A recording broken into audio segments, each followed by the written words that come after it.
Yeah. Can you hear me well? Okay. So, my name is Juergen Rennau, and I would like to introduce you to Greenfox, a schema language for validating file systems.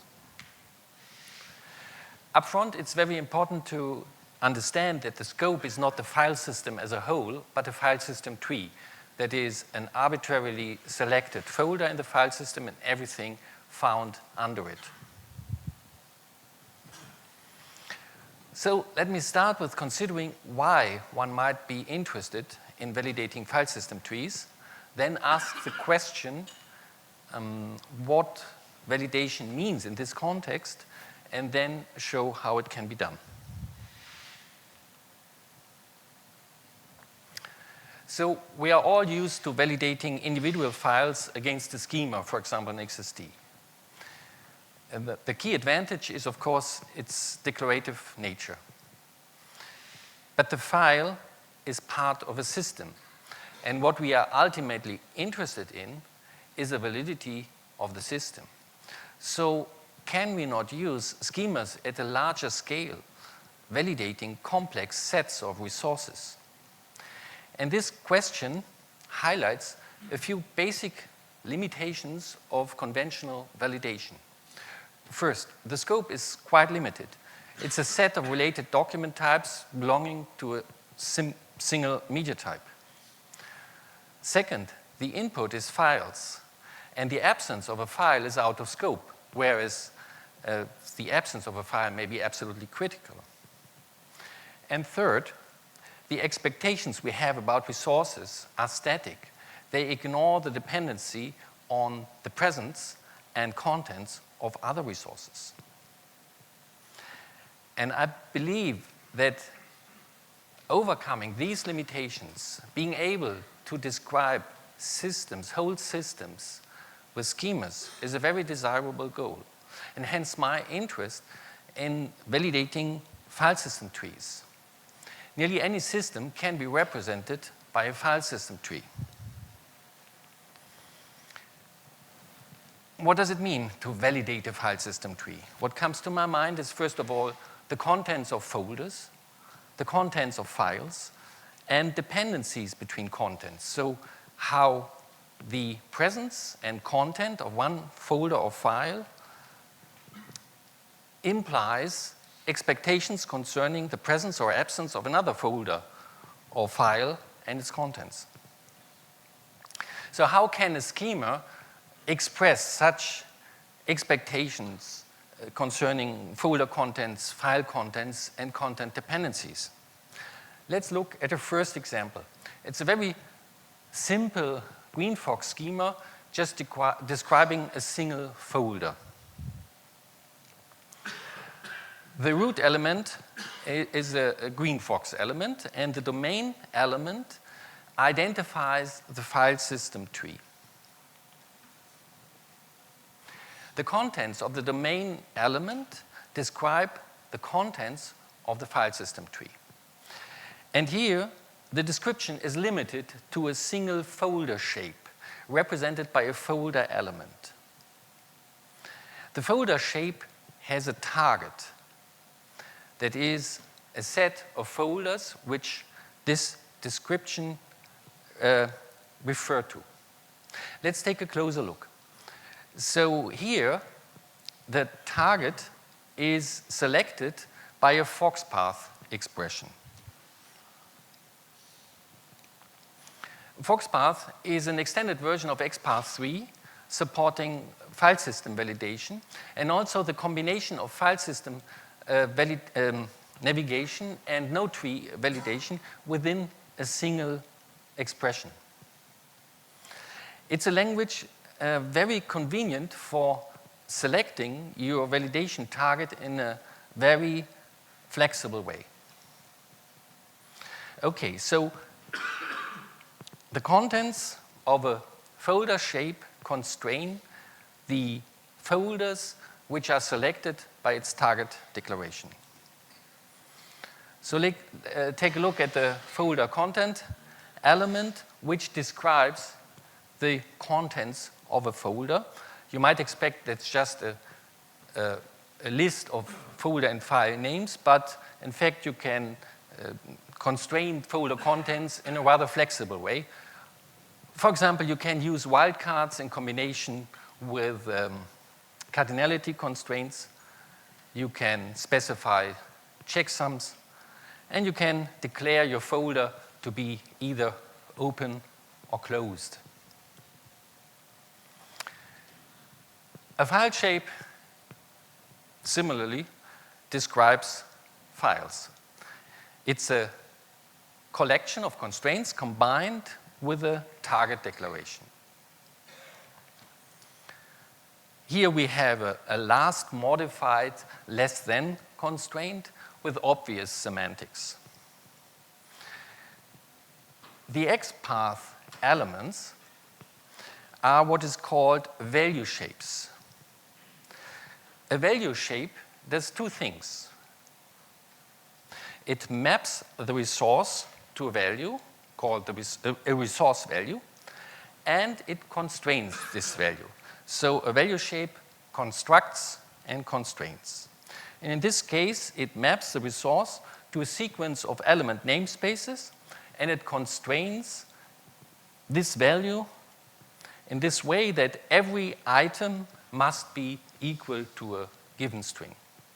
And the second value shape maps the resource to URI attributes and constrains this value in such a way that every item must match a regular expression derived from this attribute value. Okay, now we take our file shape and place it in the folder shape. What does that mean? The target declaration of the file shape is re-evaluated with each folder in the target of the containing folder shape as a context item. I think as you would expect. So nesting shapes is obviously a convenient way for describing the hierarchical structure of a file system tree. But you can use nesting of folders for other purposes too. For example, subsetting. In this example, we have a file shape with a target declaration which selects all XML files in or under the current folder which have a docbook root element. Remember, in foxpath, you can mix file system navigation and node tree navigation. And then we have a nested file shape which has a target selecting only those targets from the outer shape which contain an image data element. So we have here a file shape nested in a file shape for the sake of subsetting.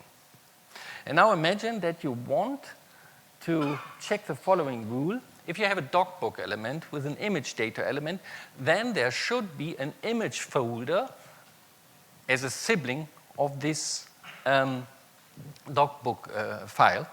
And you can very easily express this by nesting in the file shape, a folder shape, with the target declaration, navigating to the image sibling and adding the condition that it must be a folder, and then also adding this constraint that there must be exactly one. So this means if for every docbook file with a image data element, there must be such a sibling image folder. But if there is no such docbook with an image element, then nobody asks for such an image folder. Okay, in the last 2 days, and also this morning, it became ever more evident that it is important to move across the border of the syntax, XML syntax, and support other media types too. And that's an important feature of Greenfox, that you can use XPath-based constraints also for other media types, to name JSON, HTML, and CSV. And this slide shows that a simple media type annotation suffices to make your file accessible for constraints based on XPath. Okay, so these were a few examples giving you a little bit of feeling of what's like, of what it is like, Greenfox. Now I want to point out a few key features and then explain the concepts underlying the language. First key feature. Greenfox is XDM based, and this means every value describing or constraining a resource is an XDM value. In other words, it is a sequence of 0 or more items, and every item must be either an atom or an XDM node or a map or an array. Feature number 2, strong navigation skills. When describing and constraining your file system trees, you can move freely in the file system using foxpath. You can move freely within XML files using XPath or foxpath, and you can also move freely within other media type files using XPath extensions. And finally, you can move easily across resource boundaries using foxpath. So, advanced navigation skills are certainly a good base for designing a file system validation language, but there is a serious danger of losing oneself in a wealth of possibilities, adding features in an uncontrolled way and ending up with a messy toolbox rather than a language. So a file system validation language needs a solid base of clear concepts. And Greenfox, the key concepts of Greenfox have been derived from SHACL. SHACL is a new validation language from 2017 for RDF. And a few additional abstractions were sufficient to detach the concepts of SHACL and reattach them to file system resources.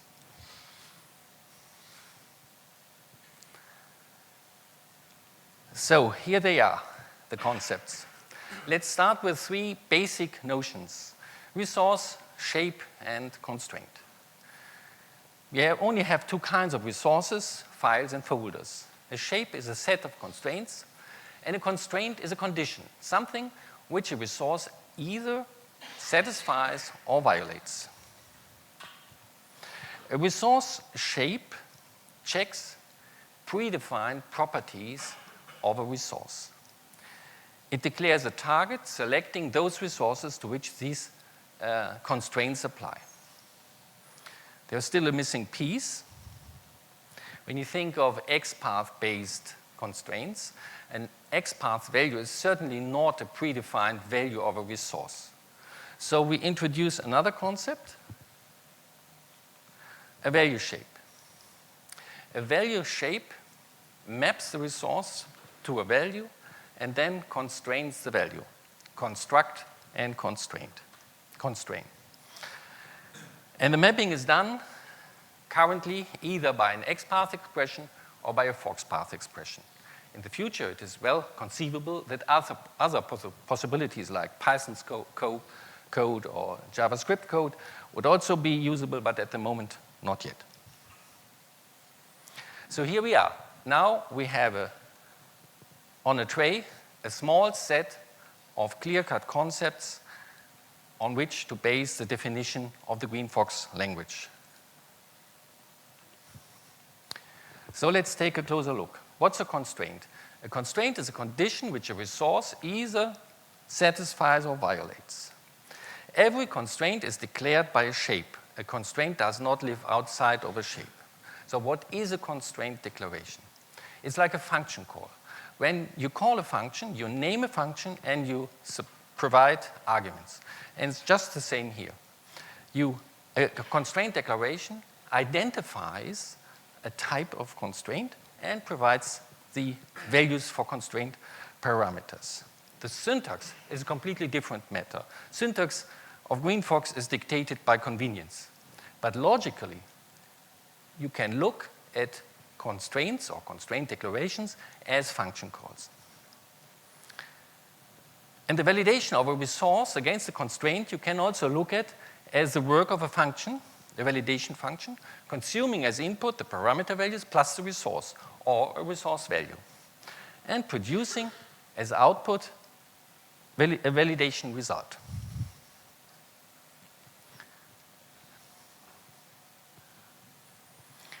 What is checked by a constraint is always a value, an XDM value. It's either a predefined resource property, like, for example, last modified date or file size, or it is a resource value created by an expression. A resource value can be anything expressible in XDM. Typically, it is something found inside of the resource, like an element in a document, or the path of a file found in a folder. But it can also be something lying outside of the resource, or something as abstract that you wouldn't associate it with a place. So let's look in slow motion how a value shape works. It maps the constraint to a value. It maps the resource to a value. It constrains the value. And if the value does not satisfy the constraint, it produces what is called a red validation result, which identifies the constraint component and the resource and gives additional information about the violation. One feature of value shapes is perhaps worth mentioning. When a resource value is constrained, there are also constraints which involve a second expression at their definition. I call this expression tandems. Let's look at an example. We have a file shape containing a single value shape. The resource value here is a set of all date attributes on milestone elements. That's the value to be checked. How? We have a single constraint, which is an expression value greater than XPath constraint, which specifies a second expression. Well, with the obvious semantics that every item in the resource value, which is a date attribute, is then the context item for the evaluation of this other expression, which navigates up to the project element and then to the start date of the project and checks the item against, checks the milestone date against the start date.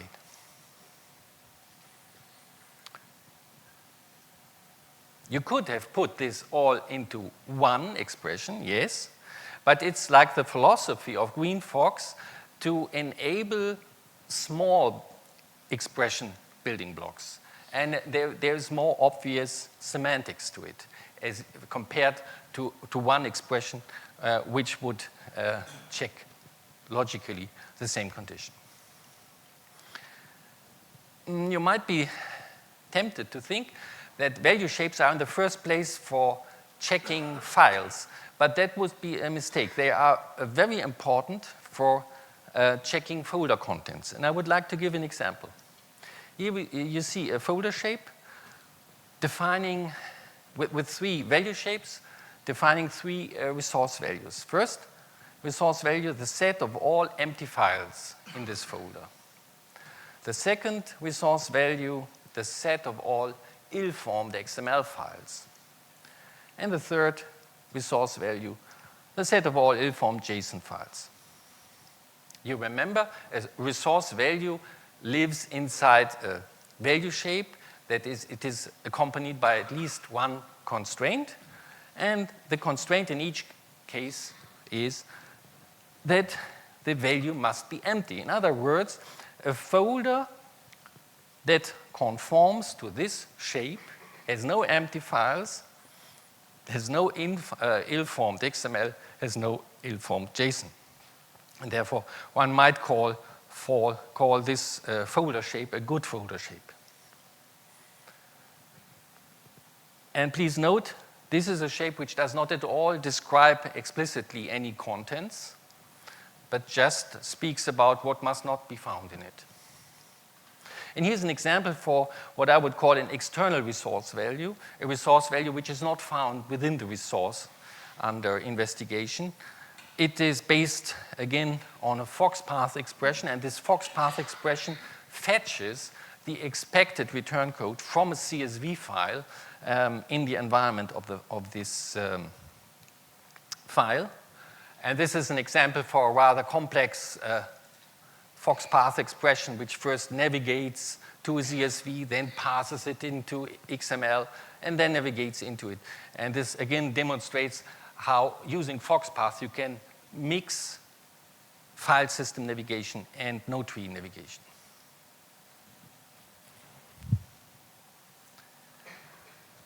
Okay, when evaluating value shapes, that means when evaluating the expression producing resource values, by default, the context item is the resource itself, which means either the file path of the resource or the root of the XDM node tree representing the resource. But in some cases, this would be inconvenient. Imagine you have an element selected by a non-trivial expression, and this element has 3 attributes, and you want to check these 3 attributes. And if the context item would always be the resource itself, you would have to repeat the selection of this element as part of selecting each of these attributes. Well, you can avoid this by using focus node elements. A focus node, similar to a pattern and schematron, it selects the nodes which are used by contained value shapes as context nodes. And note that focus nodes can be nested, which means you can bring a complex validation itself into a nice tree structure, moving in steps down into the tree, and wherever you arrive, you check what is around you, and then you move on.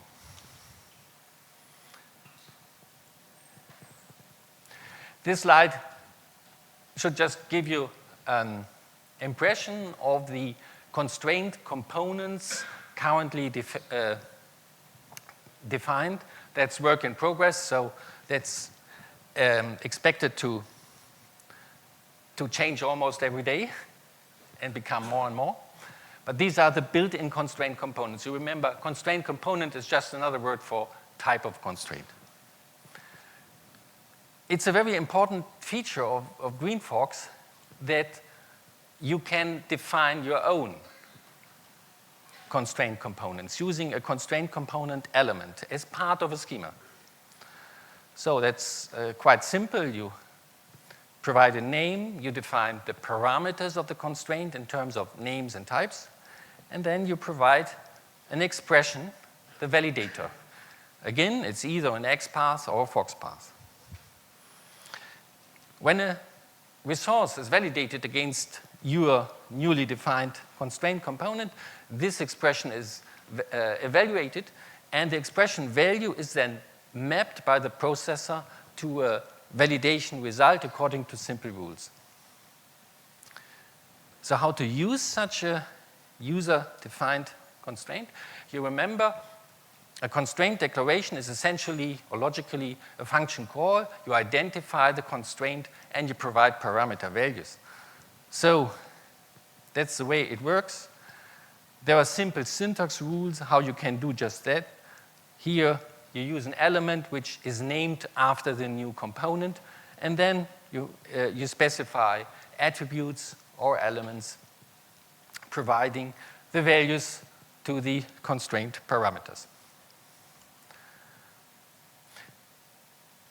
The key point about user-defined constraints is that the complexity of the validator expression is hidden behind a declarative interface of parameters. Okay, so this conceptual framework of resource, shape, constraint, it defines a validation chemistry of sorts. Every processing is composed of elementary building blocks, which is the validation of a single resource against a single constraint. And validation results, equally, are composed of elementary building blocks which describe the outcome of validating a single resource against a single constraint. And these building blocks of the result are uniform because they use a standard vocabulary. And from all this, it follows that a formal definition of file system validation is very simple. Just remember, a schema is a set of shapes. A shape has a target, which is a set of resources. A shape is a set of constraints.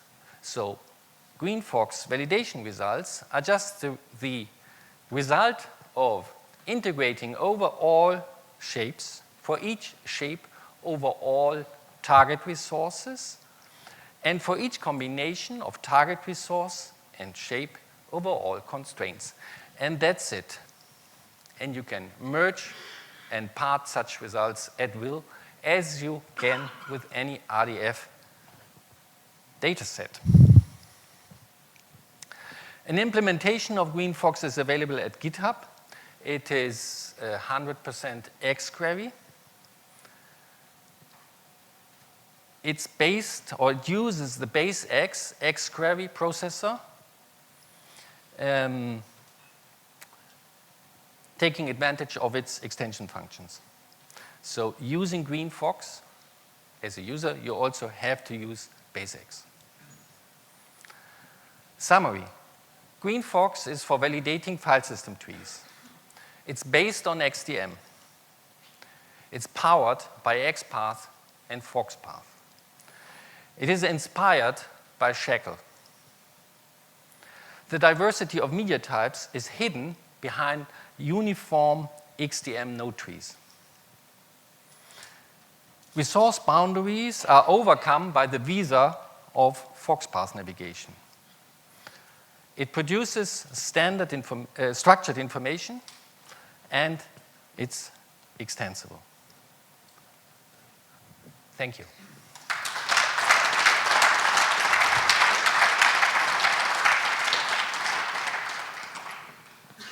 Thank you very much. I'm worried that my file system is just well-formed, not valid. So we still have some time for questions from Stephen. See question? In your examples, you were using backslashes for file names. Yes. Is that because you use Windows, or is that because you want to be able to distinguish between file names and XPaths? Yeah, thank you for asking. Well, in foxpath, you use either slashes for node tree navigation and backslashes for file system navigation, or the other way around. It's a switch. So, and here, for reasons of consistency, I decided to do it this way, that we have the slash for forward, the slash for node tree navigation, but if you use foxpath as a standalone application, by default, it is just the other way around. Yeah. And there is one more question, just behind the Stephen.